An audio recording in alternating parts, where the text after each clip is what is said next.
ನಿಕಟಪೂರ್ವ ಶಾಸಕರಾದ ಆರ್ ಮಂಜುನಾಥ್ ಅವರಿಗೆ ಬರ್ತ್ಡೇ ಸಮಾರಂಭ ಇವತ್ತು ಇಲ್ಲಿ ಕಾರ್ಯಕರ್ತರು ಬಂಧುಗಳೆಲ್ಲ ಸೇರಿ ಆಚರಿಸ್ತಾ ಇದ್ದಾರೆ.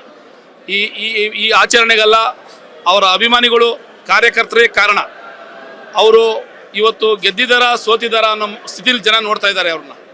ಅವರು ಗೆಲ್ಲಬೇಕಾಯಿತು, ಕಾರಣಾಂತರದಿಂದ ಒಂದು ತಪ್ಪು ಸಣ್ಣ ಪುಟ್ಟ ಇದರಿಂದ ಸೋತಿದ್ದಾರೆ.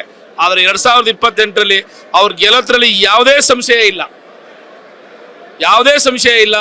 ಜನ ಕಾಯ್ತಾ ಇದ್ದಾರೆ. 2028 ಯಾವಾಗ ಬರುತ್ತೆ ಅಂತ ಜನ ಕಾಯ್ತಾ ಇದ್ದಾರೆ. ಅವ್ರನ್ನ ಮತ್ತೆ MLA ಆಗಿ ನೋಡಬೇಕು ಅಂದ್ಬಿಟ್ಟು ಜನ ಕಾಯ್ತಾ ಇದ್ದಾರೆ. ಶಾಸಕರಿಗೆ ಹುಟ್ಟುಹಬ್ಬದ ಶುಭಾಶಯಗಳು ಮೇಡಮ್. ನಿಕಟಪೂರ್ವ ಶಾಸಕರಾದ ಆರ್ ಮಂಜುನಾಥ್ ಅವರಿಗೆ ಬರ್ತ್ಡೇ ಸಮಾರಂಭ ಇವತ್ತು ಇಲ್ಲಿ ಕಾರ್ಯಕರ್ತರು ಬಂಧುಗಳೆಲ್ಲ ಸೇರಿ ಆಚರಿಸ್ತಾ ಇದ್ದಾರೆ. ಈ ಈ ಈ ಆಚರಣೆಗೆಲ್ಲ ಅವರ ಅಭಿಮಾನಿಗಳು ಕಾರ್ಯಕರ್ತರೇ ಕಾರಣ. ಅವರು ಇವತ್ತು ಗೆದ್ದಿದ್ದಾರ ಸೋತಿದ್ದಾರ ಅನ್ನೋ ಸ್ಥಿತಿಲಿ ಜನ ನೋಡ್ತಾ ಇದ್ದಾರೆ. ಅವರು ಗೆಲ್ಲಬೇಕಾಯಿತು, ಕಾರಣಾಂತರದಿಂದ ಒಂದು ತಪ್ಪು ಸಣ್ಣ ಪುಟ್ಟ ಇದರಿಂದ ಸೋತಿದ್ದಾರೆ. ಆದರೆ 2028ರಲ್ಲಿ ಅವ್ರು ಗೆಲ್ಲೋದ್ರಲ್ಲಿ ಯಾವುದೇ ಸಂಶಯ ಇಲ್ಲ. ಜನ ಕಾಯ್ತಾ ಇದ್ದಾರೆ. 2028 ಯಾವಾಗ ಬರುತ್ತೆ ಅಂತ ಜನ ಕಾಯ್ತಾ ಇದ್ದಾರೆ. ಅವ್ರನ್ನ ಮತ್ತೆ MLA ಆಗಿ ನೋಡಬೇಕು ಅಂದ್ಬಿಟ್ಟು ಜನ ಕಾಯ್ತಾ ಇದ್ದಾರೆ. ಶಾಸಕರಿಗೆ ಹುಟ್ಟುಹಬ್ಬದ ಶುಭಾಶಯ. ನಿಕಟಪೂರ್ವ ಶಾಸಕರಾದ ಆರ್ ಮಂಜುನಾಥ್ ಅವರಿಗೆ ಬರ್ತ್ಡೇ ಸಮಾರಂಭ ಇವತ್ತು ಇಲ್ಲಿ ಕಾರ್ಯಕರ್ತರು ಬಂಧುಗಳೆಲ್ಲ ಸೇರಿ ಆಚರಿಸ್ತಾ ಇದ್ದಾರೆ. ಈ ಈ ಈ ಆಚರಣೆಗೆಲ್ಲ ಅವರ ಅಭಿಮಾನಿಗಳು ಕಾರ್ಯಕರ್ತರೇ ಕಾರಣ.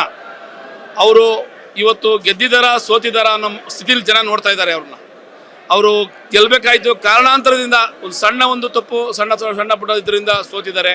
ಆದರೆ 2028ರಲ್ಲಿ ಅವ್ರು ಗೆಲ್ಲೋದ್ರಲ್ಲಿ ಯಾವುದೇ ಸಂಶಯ ಇಲ್ಲ.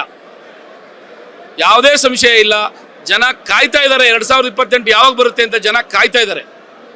ಅವ್ರನ್ನ ಮತ್ತೆ MLA ಆಗಿ ನೋಡಬೇಕು ಅಂದ್ಬಿಟ್ಟು ಜನ ಕಾಯ್ತಾ ಇದ್ದಾರೆ. ಶಾಸಕರಿಗೆ ಹುಟ್ಟುಹಬ್ಬದ ಶುಭಾಶಯಗಳು ಮೇಡಮ್. ನಿಕಟಪೂರ್ವ ಶಾಸಕರಾದ ಆರ್ ಮಂಜುನಾಥ್ ಅವರಿಗೆ ಬರ್ತ್ಡೇ ಸಮಾರಂಭ ಇವತ್ತು ಇಲ್ಲಿ ಕಾರ್ಯಕರ್ತರು ಬಂಧುಗಳೆಲ್ಲ ಸೇರಿ ಆಚರಿಸ್ತಾ ಇದ್ದಾರೆ. ಈ ಈ ಈ ಆಚರಣೆಗೆಲ್ಲ ಅವರ ಅಭಿಮಾನಿಗಳು ಕಾರ್ಯಕರ್ತರೇ ಕಾರಣ. ಅವರು ಇವತ್ತು ಗೆದ್ದಿದ್ದಾರ ಸೋತಿದ್ದಾರ ಅನ್ನೋ ಸ್ಥಿತಿಲಿ ಜನ ನೋಡ್ತಾ ಇದ್ದಾರೆ. ಅವರು ಗೆಲ್ಲಬೇಕಾಯಿತು, ಕಾರಣಾಂತರದಿಂದ ಒಂದು ತಪ್ಪು ಸಣ್ಣ ಪುಟ್ಟ ಇದರಿಂದ ಸೋತಿದ್ದಾರೆ. ಆದರೆ 2028ರಲ್ಲಿ ಅವ್ರು ಗೆಲ್ಲೋದ್ರಲ್ಲಿ ಯಾವುದೇ ಸಂಶಯ ಇಲ್ಲ. ಜನ ಕಾಯ್ತಾ ಇದ್ದಾರೆ. 2028 ಯಾವಾಗ ಬರುತ್ತೆ ಅಂತ ಜನ ಕಾಯ್ತಾ ಇದ್ದಾರೆ. ಅವ್ರನ್ನ ಮತ್ತೆ MLA ಆಗಿ ನೋಡಬೇಕು ಅಂದ್ಬಿಟ್ಟು ಜನ ಕಾಯ್ತಾ ಇದ್ದಾರೆ. ಶಾಸಕರಿಗೆ ಹುಟ್ಟುಹಬ್ಬದ ಶುಭಾಶಯಗಳು ಮೇಡಮ್.